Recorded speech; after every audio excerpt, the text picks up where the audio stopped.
प्राचीन काल की बात है। एक असुर था, भस्मासुर। महत्वाकांक्षा और शक्ति की प्यास में उसने यह ठान लिया कि उसे एक ऐसा वरदान चाहिए जिससे वह किसी को भी पल भर में नष्ट कर दे।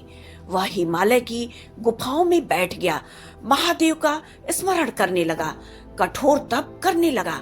दिन बीते, वर्ष बीते, उसकी साधना की तपिश त्रिलोक में फैलने लगी। अंततः भोलेनाथ प्रकट हुए। महादेव ने कहा, वत्स, तपस्या सफल हुई, मांगो क्या चाहते हो।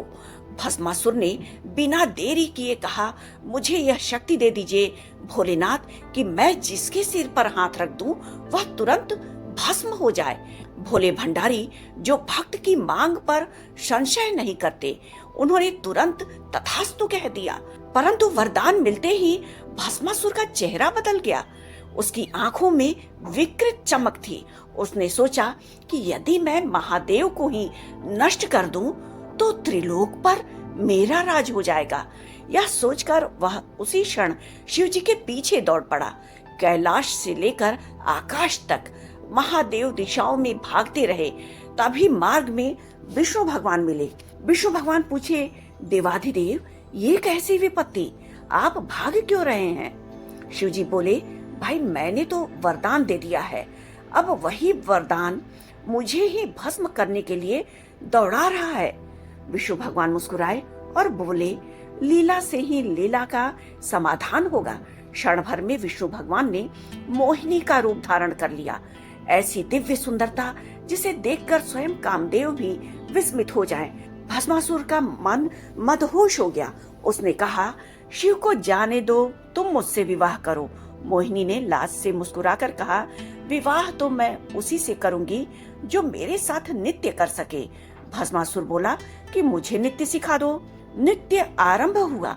मोहिनी की हर अंग संचालना में और साथ ही हर भाव, हर चालन में भस्मासुर की दृष्टि जकड़ गई। वह नकल करता गया, मोहिनी आगे आगे और भस्मासुर पीछे पीछे। फिर मोहिनी ने एक अद्भुत मुद्रा बनाई। दोनों हाथ ऊपर, एक हाथ सिर पर रखते हुए घूम गई।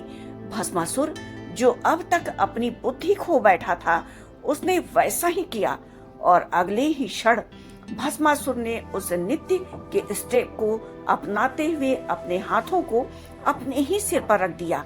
उसका वरदान उसी पर टूट पड़ा और वह स्वयं भस्म हो गया।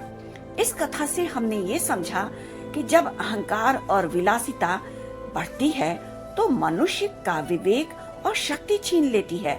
शक्ति तभी कल्याणकारी होती है जब वह संयम और धर्म के अधीन हो। ईश्वर की लीला अद्भुत है। कभी भोलेनाथ सृष्टि की सुरक्षा त्रिशूल से करते हैं तो कभी विष्णु भगवान मोहिनी बन करके अपनी मुस्कान से सृष्टि की सुरक्षा करते हैं।